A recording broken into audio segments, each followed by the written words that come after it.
we go. Hi. We did it. Woohoo! How you doing today? Good. I know it's a little close up on the face. I know, but it's good. I've got my friend Erin here today of the Wellness Lab, and we're going to talk a little bit about self-care because that's what she's been talking a lot about lately, and I've been loving following her stuff because we all need a little self-care going on right now. I was just talking to someone else the other day, an entrepreneur, and I was saying that one of my things I've been doing is working like 18-hour days, just not as much self-care as I feel like I should be and not taking a break. So first, let's just tell a little bit about you and your business and tell me a little bit about what you do. Okay, so I'm a massage therapist. I am also a Reiki practitioner, yoga teacher, among other things.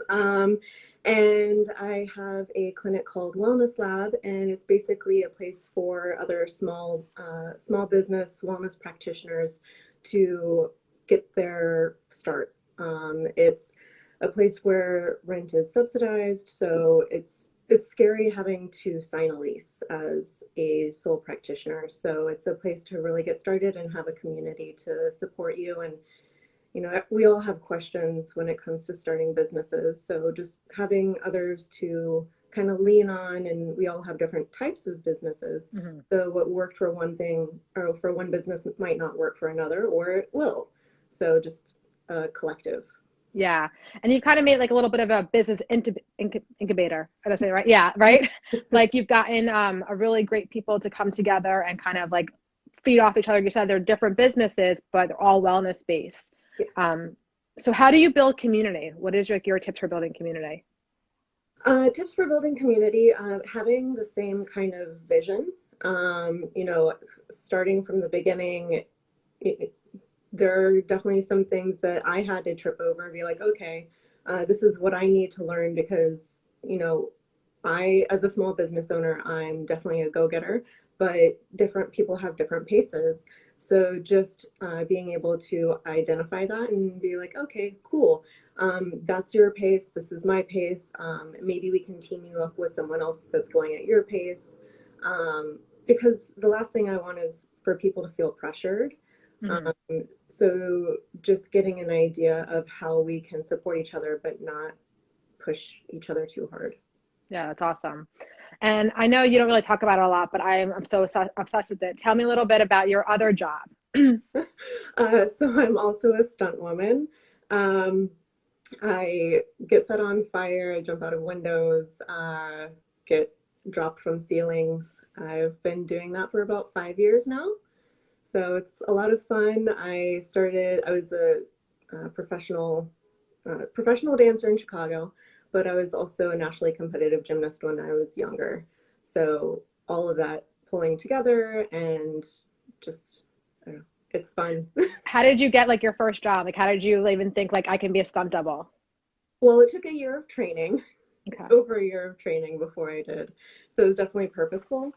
I was a dancer and hitting 30, and I'm like, okay, well, dancing is not going to pay the bills for the future. It's like barely paying the bills now. So it's like, okay, what can I do that's going to provide a future and allow me to continue using all of the athletic skills that I've built up? Uh, and I ended up running into a stuntman on a friend's set and asked him how to get in. He gave me a vague answer and I followed up on it, and a lot of people kind of fall off there. But I was luckily able to get recruited into an invite only stunt team. And then about 6 months after that, I was training with the regional stunt team in Chicago. And then a little over a year from that, I got my first stunt job. And I was already eligible for the union because of dance. And so they're like, okay, well, you can either stay here or you can move to like Atlanta, LA, New York, and actually make a living off of this. So I'm two hats. I love that. I love that story. Okay, so let's talk about a little bit about self-care because I know you've been talking about it a lot. What are some of your tips you can give us, either as entrepreneurs or business owners, that we can use, or just like a regular person that we can be doing self-care at home and whatever? I know self-care is like love the word, right? Because it's like, oh, it's taking a bath or whatever it is. So give us like your definition of self-care, what we can do at home to be taking self-care. So my gateway to self-care is always physical. So being a dancer, gymnast all my life, that's the one thing that helps me tap into it. So I like doing physical things like active yoga, but one of the things I've really started advocating for is chakra tapping. So I do the one, I don't know if you can see here. Mm-hmm. Yeah, heart chakra tapping. Mm-hmm. That opens up my trust for myself and just allowing me to feel the sensation. And it's like if I'm thinking too far ahead or too far in the past, this brings me back to now. And if I'm having a really hard time, then I do it on my third eye. And that really amplifies the sound. Mm-hmm. It can really knock me out. Sometimes I have to do it repeatedly. Yeah, that's awesome. That's a great little tip because you can do that any day. Like you're sitting at your desk or even on like a Zoom, they can't really see that or whatever like that. That's yeah, right? It's like you're hiding. Like, okay. Yeah, totally. That's really cool. Another one that I love is a mudra. It's the Vayu mudra, and you can have your hands underneath the table.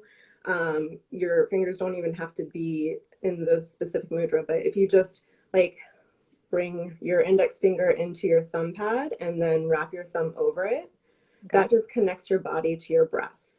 Yeah. So say you're having an argument, and you're really trying to get yourself out of it, break the cycle. You can bring that into your practice, and one, it'll kind of detach yourself from the argument a little bit, so you're not obsessing about what the other person's saying, what your thoughts are. And you can just have your hand down by your side. Your fingers, these other fingers don't have to be perfectly straight. They can be bent. No one has to know. That's awesome. I I love could have it. used that this morning when I was arguing with the cable company for charging me too much. Oh no. Cool. Those are really two very helpful things. Awesome. So tell me a little bit about what kind of programs are you selling right now? What are you doing? So I just opened up a freebie. Actually, it's 5 days of wellness with Wellness Lab, and it does incorporate some of those practices that I just shared. It's something that I'm hoping everyone can take part in. You don't really need to know anything. You don't have to believe in Reiki. It's simply this action can get you out of things. Um, so there's one. And then I also do Reiki memberships. I do the one-on-one, and I actually prefer distance Reiki. I just end up getting a lot more messages. Me too. Yeah. So not everyone has the time, or they don't want to spend a full hour on just them. So a Reiki membership, it can be weekly, it can be bi-monthly, it can be once a month, and it's a discounted group thing. So it's like, okay, I like Reiki, but I'm not ready to have a one-on-one session, or I just need a tune-up between. So this is a way to kind of keep your foot into that positive energy reception. Cool. I love it. And then, so you're also one of my participants in my online biz group. Tell me what kind of transformation you made over the last month in the group and what kind of things you found helpful.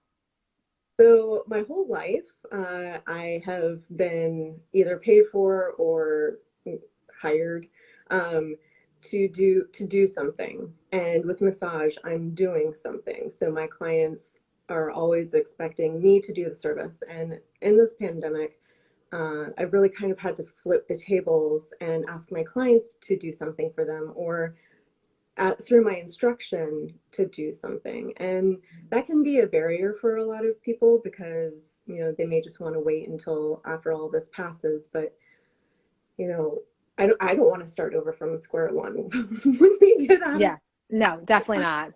like I need a little bit of maintenance. Yeah. So, learning how to package things and even gain the confidence to write things down. Again, I'm a doer. Breaking things down with words is not my strong suit. So like taking these the freebies that I did or the membership, it's breaking things down to a simple version that I'm actually able to better understand me and my services and what I can offer to my clients. So it was just a different perspective and a different way for me to even see the value, a broader value of my services. Cool. So you were able to kind of like see what everything you were doing, package it in a new way, and kind of sell some new programs. Awesome. Exactly what I wanted. Good. All right. Well, one more question. Do you have any, I know you talk about you do massage. Any, I know you talk about you do massage. Do you have any like self massage at home we can do? Yeah.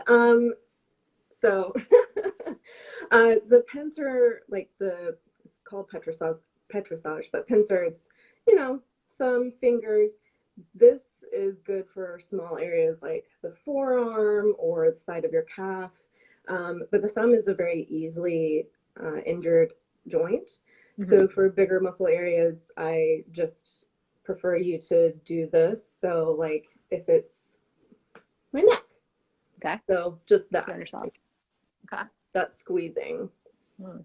And another reason why you wouldn't put the thumb in here is because there are a lot of arteries and sensitive structures in here. So having a broader palm for yourself Mm-hmm. is safer. And then for things like your calf, you can actually do this and squeeze and lift. Cool. And how often do you recommend? Is like there a time limit you tell people, or I mean, I'm doing it all the time. all day long? Doesn't matter. Even Cool. before this, especially when I was in massage school, I would be on the subway and just being like massaging my arm, and people would just Yeah. looking at me. I'm like, eh. Hey, you got to keep moving, right? You got to keep Yep. those. We're sitting, I know we're sitting a lot more now, right? I'm sitting a lot more than I ever did. Yeah. Um, so yeah, definitely helpful. Movement Cool. is the key to health. Yeah. So just let them know where to find you on social, your website. What can we? So our website is wellnesslab-nj.com. Our Instagram is wellnesslab_nj. And then my personal one is at dream, period, do, period, dream. Dream it, do it, dream some more. Cool. I love that. I didn't know that. Yeah. Good. Perfect. Well, thank you so much for being here today. I'm glad you gave us some good, those are really good tips. We'll definitely be using those and the self massage. Cool. Have a great day. Thanks. You too.